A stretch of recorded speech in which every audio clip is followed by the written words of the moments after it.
flushers and welshers. I pay, the pay depended on how far you wanted to go, how bad they wanted them, and how much you had to hurt them. I was in it for money, clothes, lunch at the Derby or Lucia's, dinner at the Zephyr Room. Every day you pat your pocket. I've still got that habit. When I wake up in the morning, I put my pants on. First thing I do is pat my pocket to see if I've got any money in there. It was wonderful at the time. The high was fantastic when you woke up in the morning and hit your pocket and hey, you've got it. Wow. So yeah. He's putting pants on with money already in him. With money already in him. That's it. Just I got something there. So he's hanging out, he's breaking legs, he's drinking, he's carousing. Now he's fighting constantly because he really has no fear. He does it for a living. He's a big tipper, so he's popular with the waitresses, popular with the bartenders, and all that sort of shit. Sure. So he's really making himself a main player in the scene here. Yeah, he's got all this money and he spends money. He doesn't care. He spends money like a gangster. That's what he wants to be. So he's still signed for baseball, mind you, while he's doing this. So another way that this happened here, when he was younger, Saturday afternoons they go to the park, the Manchester playground. He'd hang out with his friends. Apparently, there was a supervisor at the park that remembered when he first met Ralph. He said, we were having problems with someone breaking into the cars of the ball players. One day I noticed this big guy sitting up in the stands with a couple of other bums, drinking and smoking. You weren't supposed to drink alcohol in a city park. Everyone was just giving these guys a wide berth. I figured the worst they could do was shoot me, so I went up to the big guy. I always take the big guy out first. So I told him to put away the bottle and I asked him if he knows anything about cars being broken into. I told him the ball players didn't have the time or money to put up with that kind of crap. He just laughed. He said, though, later on his friends left and Blackie went to talk to this guy, and he said he was actually a nice guy at that point. And Blackie started talking about could he join one of the semi-pro teams that that play at the park, and so that's how he got into it, and that's how he ended up being seen by Pete Peterson and all that sort of shit. The manager of the park there said, quote, I found out he was an awfully nice kid. He came from a pretty good background, was intelligent, had good manners. Oh, he was a renegade and all that, but when I was working with him, he was quiet and polite. After a few days, I told him he had the chance to make something of himself in baseball, but he had to steer clear of those bums he was hanging around with. He didn't listen. We'd finish at the park and he'd walk out the gate and go right back to those guys. So with the Browns, he says, at one point here, this is how Pete Peterson found him.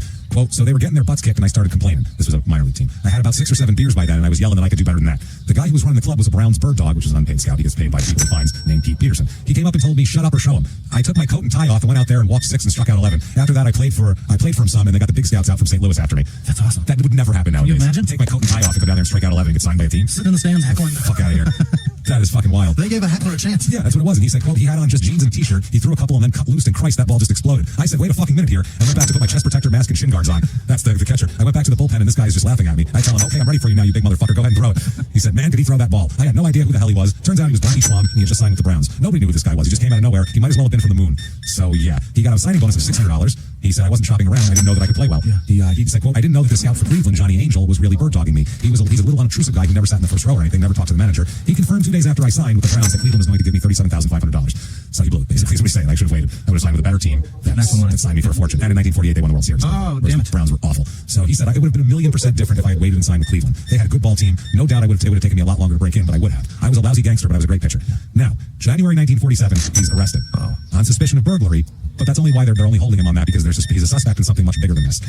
The burglary circumstances were unclear, and he was drunk enough that it ends up being that it was an honest mistake. He was known to kind of enter the wrong room sometimes and shit because he was so drunk. Anyway, the charges were dropped, quote, due to his high state of inebriation. Rather than you're so drunk you wandered into the wrong place, that's extra bad. They went, well, I mean, he was drunk. Anyway, that could happen to anybody. I pissed in my laundry hamper last night. My wife is furious. That's how everybody was drunk. So they're like, I get it. That's what I mean. So, that's wild. But in actuality, the arrest instead had something to do with the Black Dahlia murder. Oh shit. Yes, it was the last 2 weeks that had been going on. Sometime between 10 p.m. on Friday, January 10th, when she was last seen on 10:30 a.m. Wednesday, January 15th, when her body was discovered. This was Elizabeth Short, the Black Dahlia thing here, tied up, tortured, folks, the whole deal. Sectioned up. We're getting to that part. Yeah, her body was carefully cut in half at her waist, blood drained from both halves, all this type of shit. Dyed the hair bright red. Yeah, it's fucking insane. Wait, they dyed the hair bright red? Dyed the hair bright red, yeah, and then scrubbed the corpse clean. And then carved a big smile in the face. And dumped it in there. Oh, boy. The police were under intense pressure to solve this, obviously, because it was a big deal. One of the prime suspects in the case was a very tall, 6'5", thin, strong man with dark hair. It was Blackie. Wearing a brown shirt. Wearing a brown shirt and throwing the ball super fucking hard. They thought it was him? He was one of the suspects. Wow. They didn't say his name, but that was the description of Blackie. They just put that in rather than his name. Blackie was one of the 5 suspects for Black Dahlia. Turns out he was just shit-faced and wandered into the wrong place. Yeah. And they thought it was the guy who killed her just trying to break into something. Right. So instead... And the Black Dahlia murders and his name's Blackie. They get a lot of connections. Absolutely. So they let him go when they figured out he was just a drunk. But he was one of the main suspects now, which is pretty interesting. Still insulted, right? Nope, still insult. He said, this is him. Baseball was another door to things I liked, to the bright lights. The girls are the same if you play in a D-League or an A-League. Just come out about 11 o'clock at night after you showered and everything and take your pick of the town bells. Just take your pick. It's easier to get a tab at a local restaurant or get a suit at the local shops. Oh, I'll pay you when I can. Can we put it in the paper that you bought your suit here? Why, certainly. So he loved it. That's the 90s equivalent of when you're a star, they let you just kiss. Yeah, they let you do things to them. Well, it's the equivalent of, can I have that for free and I'll fucking post it on my Instagram because I'm an influencer? It's that bullshit. Swear to God, I would punch someone in the throat if they fucking asked me for anything because they're an influencer. I go, I'll influence the way you breathe, motherfucker, by punching in your Adam's apple. How'd you influence the way I pay my bills by buying this from me? Fucking ridiculous. So anyway, he showed up for a game shit-faced drunk at one point. He was so wasted that he was barred from entering the ballpark. I wouldn't even let him in. So that made him pissed off. So what he did was, there was a flagpole out behind the center field fence. So he climbed his way up the flagpole, perched himself up there, and hurled abuse at the players, umpires, and fans from up there. He climbed the flagpole and heckled people. And heckled everybody. And so finally the police had to come, drag him down, and throw him in jail. He was suspended there. Can you imagine? Oh my God. Pull at your job and just heckle your coworkers. Motherfuckers, you pussy, why are you watching these pussies play? You fucking nice call, you blind motherfucker. Picture him up there screaming. So he He's in the Texas League, Arizona Texas League, with the Globe. Billy Martin was on the team, the famous Yankee manager, player, and shit starter extraordinaire. Played for Globe. Oh yeah, he played there too. So apparently there was a giant fight, a big Billy Martin calls it melee, which is what Billy Martin does. He did it at the Copacabana famously.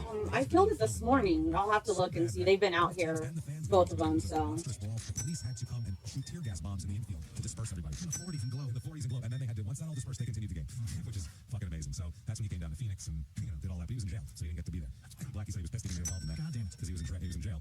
So anyway, he gets in a lot of fights. There's one time he always tells stories of his fights, even the ones he lost. And one particular time he said that he was telling this to the supervisor of the Manchester playground there, and the guy recalls it as saying, "Quote: Ralph is in a bar drinking. He gets pushed from behind and turns around, and it's this little old guy. So he turns back to the bar, and then it happens again. This time Ralph turns around ready to throw a punch, and all of a sudden he's on the floor. So he jumps up, and down he goes again. This happens a couple more times before Ralph just decides he better stay on the deck. Yeah, the bar, this old guy. He said the bartender's laughing, and finally says to Ralph, "That's Fidel Labarra, the world champ." Right. So he's the world champion boxer. He'd been a flyweight champion in 1927. He was only 42 at this point too, so he wasn't an old man. He's only 5'3" though, and fucking weighs 140 pounds, but he's a professional boxer. He knows where the button is. So he did. He said, I think I 6'5" at the bar. He said Blackie told that story wherever he could. He thought it was the funniest thing in the world. He tell people, "Quote: I'm not so tough. I got knocked out by a little old man who weighed 120 pounds." So he's not a little old man. He's 42 and he was a flyweight champ of the world. So maybe not so little. Anyway, so spring training, he's going to be playing in South Dakota. But spring training is in Arkansas for the Browns. He's going to be in the minor league team in South Dakota. So they end up showing up there. They're going to pay him $250 a month. But that's enough to get an apartment. He's got a 4-month-old son named Rich. Oh, he calls him Rich. His name's Ralph Jr. So they said, that's enough money to get an apartment in South Dakota where you're going to live. And he said, nope, left him in LA. Don't need her here. That really puts a crack in my style. Yeah, he said he told Nellie might be moving around from team to team and would certainly be on the road much of the time, and that they'd be better off staying put where she had family and friends nearby. It'd be no fun for you watching me fuck all these people. Not at all, but he really didn't want to cramp the style. And with that said, let's let Blackie tell something here. Let's get in their own old-timey words. Quote: baseball was just another of the things I liked. And what do you say here? Oh shit, I'm sorry. This is not a quote from all. We're going to have to do that another time. Old-timey words coming up, so I just screwed that up completely. So in Arkansas, I was like, wait, I had it on the wrong thing. Arkansas, he says, spring training was held at an old naval air training station on the edge of town. The playing fields were laid out between abandoned runways, and war veterans shared the creaky old wooden barracks with ball players.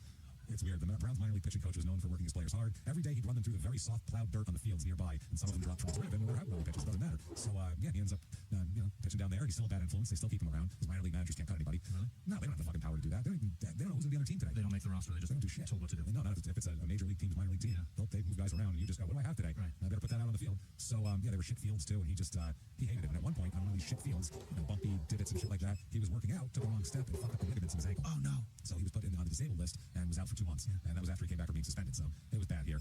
So he scouts had been comparing him to like big time pitchers in the major leagues because he could throw like a son of a bitch. He really has an amazing fastball.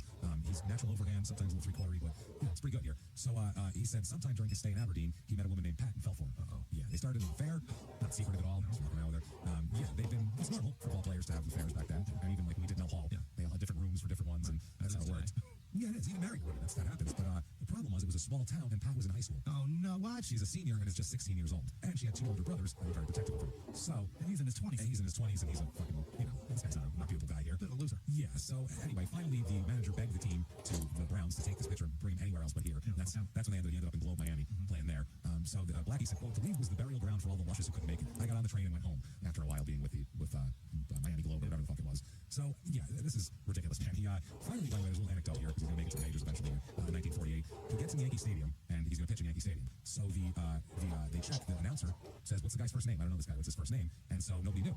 They didn't know his first name. So finally, they called down to the Browns bench and said, "Hey, what's the player who's coming in? What do I call him?" And the manager said, "Quote: just call him Dizzy. That's what we call him." So they announced him as Dizzy Schwam, pitching for the Browns. And he fucking hated it. Yeah. So Dizzy was what you call a dumb guy back then. Dizzy Dean was like a crazy weirdo. So he hated that shit. He didn't like being called Dizzy. He didn't like being made fun of his ears. Anything else was fine. And they announced him as that. They announced him as that in Yankee Stadium. Not just announced him as that over at the DMV at Yankee Stadium. So crazy. His debut in the majors was July 25th, 1948. This has to be our latest ever going into sports here. And he only pitches here for 1 year. His debut, he pitched 6.1 innings, 7 hits, 3 strikeouts, no walks, and 2 home runs. Promising. Yeah, that's called a quality start right there. Yankee Stadium. No, that was versus Washington. They suck. So it was the Browns and Washington. It was 2 shit teams. So 1948, the Browns are 59 and 94. And they suck. Yeah, they really, really suck. He's not well loved on the team. No, we'll put it that way. A guy named Chuck Stevens, who's the first baseman, he said that Blackie was, quote, spooky. I don't know what that means. I guess I consider him a street kid, and I think everybody else in the club felt the same way. I don't think anybody warmed up to him. It was just something different that everybody backed off. This guy listened to a different drummer. We didn't trust him. You're not going to volunteer for cancer. Jesus. Wow. Okay. He hates him. Well, he goes on. He created his own problems. He said he wasn't ready. He shouldn't have been there. You have to get along, especially as a rookie. Instead, he seemed to go out of his way to stir up trouble, to break the rules. A lot of the older guys resented him. Frankly, he was a cancer on that team. Wow. He's spooky. And then every sentence after that is like trying to lead you to how much of a piece of shit really is. The last one. Nobody signs up for cancer. Nobody signs up for this idiot. Another guy guy named Ned Garver said, quote, he'd be out all night. He wouldn't come in until we'd be up in the morning. I don't know too many guys who abuse themselves like he did. Fred Sanford, in taking a break from his junk business, he had a little something here that he was going to do. He said, the thing that bothered me the most about Ralph was that he just couldn't relax as one of the guys. He acted like a tough guy, but when players started to get on him and razz him, the usual stuff he hears as a player, he couldn't handle. We'd call him things like ears and gumbo. He had big ears, and ball players, being ball players, picked on that. And he's wearing a hat. And he's wearing a hat like a horse. Accentuate your ears. Big hat. He said, it's not very clever, but it's something you just have to laugh off. He didn't like being called Blackie or Dizzy either. So then he'd run up to general manager and owner Bill DeWitt's office and rat on us. Now you don't do that when now you do that and you're going to have problems with your teammates. He drove just about everyone crazy. So yeah. Then Joe Schultz, who's the future manager of the Seattle Pilots in their early season of existence, he's all in that ball 4 book and talking about him. He says, well, the Browns screwed him up. That happened a lot back then. Nowadays, a guy like that would be working me. He would get the right kind of coaching and they'd ship him off to rehab, get him a personal head doctor or whatever it takes. Back then they were just like, I don't know, show up, not so drunk, please. That was it. So yeah, he said that when they were, Jesus Christ, the Browns here, he says, a teammate says of his, usually on the way to Burbank, I'd have to stop the car a couple times for him to puke. A lovely way to spend the morning. I was just a glorified babysitter. It pissed me off because I was trying to establish myself with the Browns, and I sure as hell didn't need for anyone to think I was some sort of pal of this guy. He says he was scary. One morning I picked him up, and he's actually where he's supposed to be when he's supposed to be there, and I figured this is going to be okay. So we're motoring along, and we stop at a traffic light, and there's a gas station just opening for business. Ralph says, you know, we could knock that place off in about 30 seconds and get back on the road and get to Burbank, and nobody would ever catch us. For Christ's sake, I'm thinking, is this guy kidding? I'm not sure. I'm not so sure that he was. He was casing the joint. For this, they signed with the Browns. They're on their way to their professional baseball job. Yeah, we could rob that place. He just robbed that place. Yeah, he said that. Yeah, we could. He said that he just lived a different kind of lifestyle. What the fuck? He remembers going into the locker room and standing next to Ralph in a urinal. He looked down and was horrified to see that Ralph was pissing blood. Oh, good lord. He said, quote, that scared me to death. I was just a farm boy from Ohio. I had never seen anything like that before. That's just his lifestyle. That right there's a good place to take your grandmother's advice and mind your own fucking business. Fucking bonkers. Don't look at that. Why is he looking at it, James? Glance, I guess, bright red and a white urinal. Oh, wait, what's that down here? So, yeah, he is goddamn terrible this year. He goes 1-8. It's not good. It's a bad year for the Browns here. Also, he hits 300, though, so that's something. That's awesome. He's a really good hitter. A lot of times they would pick the hitters once in a while back then. He was a damn fine hitter. In the minors one time, his shortstop got hurt and he filled in a shortstop. He's like, I'll try, I'll do it, I can hit. So Cleveland Indians win the World Series in 1948, like we said. He could have been on. 1949 here comes along. January 1949. Okay, that season's over. Basically, this is interesting. He picture a car pulling up to a motel next to a gas station on the corner of Figueroa and the Imperial Highway. Okay, such a busy place. No, back then, quote, it was no more than a dozen tiny rundown wood shack rooms strung along a driveway with a small 2-room office just 3 or 4 feet back from the curb. So it's like a little hotel bungalow type thing. So it didn't look like anybody important or big would stay there, or anybody with any money. But Blackie ends up trying to rob the place, basically. It's a guy named Edwin Cohen. He's the desk clerk. Blackie pulled out a Luger and pointed at this guy and told him to empty out the cash drawer and hand it over to him, there, and also throw your watch in there while you're at it. So the guy, they ended up pocketing $9 from the cash drawer. So there's a small bedroom behind the office. Blackie ends up marching this Cohen into it, telling him to lie face down on the bed. He told his partner to watch the clerk and not let him get up. So this guy, his partner, put his foot on Cohen's neck, and Blackie searched the rest of the room. He found $30 and a woman's ring in the bedside drawer. And so one of the 2 guys, we don't find out who, kicked this Edwin Cohen in the head before they got out of there. So they ended up running out of gas a few miles away. They tried to take a streetcar, but people knew that he did this shit. His partner ended up getting home very late, and his wife was angry at him, so he gave her $9 and told her that he'd been setting up pins in a bowling alley all night for $9, and she didn't believe him. So the next day, Ralph sold the watch and ring to a neighbor, and the police traced Blackie through the ring and arrested him on September 15th for this of the year later on. They searched his apartment, they found a gun, they found his fucking partner there. They were charged with not only that one, also the El Capitan Hotel a few days before, and a liquor store on Central Avenue. They also robbed. Just a few dollars from each. The El Capitan, is that where the studio is on Hollywood Boulevard now? I think probably, yeah. Jimmy Kimmel Studio. Yeah, I think over there. They robbed that. Got a few dollars out of it. Holy shit. At gunpoint. So they set the bail at $2,500. The district attorney wanted $5,000, but they ended up getting $2,500, which was more money than they could scrape together. So he sat in jail for a week, and his wife thought that maybe sitting in jail for a week would be good for him. He could dry out for a week. He sobered up.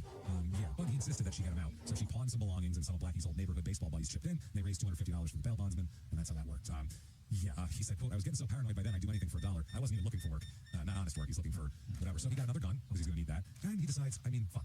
I'm almost, I got a major league career going on here. Things are going well. I'm married, a kid named after me, obviously.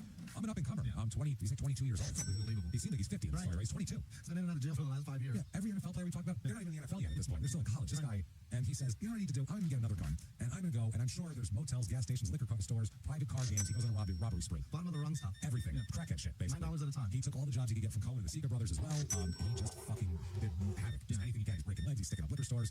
He's crazy. And he doesn't have a car, so most of the crimes he's committed are like New Jack when he fucking took his bike to rob that. Just shit around his house. He's the only 6'5" guy with big goofy ears in the whole goddamn neighborhood, so it's not hard to find him. Living like DMX. Yeah. Well, while this is going on, he played baseball that year. He didn't rob that shit. They didn't arrest him until September. In the summer, he played baseball. He played with the Little Rock Travelers of the Tigers organization in Double-A. On that team, by the way, was a guy named Duke Adulo. It's a wild name. He played for 15 years and never made it past Double-A. Duke did? Yeah, Poor bastard. It's weird guys. He's cut but signed by the Sherbrooke Athletics of the Independent League. September of 1949, like we said, is when he's arrested for the motel robbery and is released on bond. So October 12th, 1949, he's hanging out with Ted Gardner, who's his buddy there. And he's a piece of shit. He's an underground piece of shit. He's hanging out with him. Well, they're not hanging out, but his buddy is hanging out at like a gambling house, basically. Like open to the public, cushy, swanky gambling house, not some basement. So there's a guy named Dr. Donald Buge, okay? general practice in Long Beach. And yeah, him and his wife Violet on Wednesdays would go, they go out to the races, or they go to a card club, or they go out to dinner and get some drinks. They're not like, they don't bet thousands of dollars, but they like put a couple bucks down. Just fun for them. And there's a doctor, he can afford it, so who cares? He's a 44-year-old guy known as a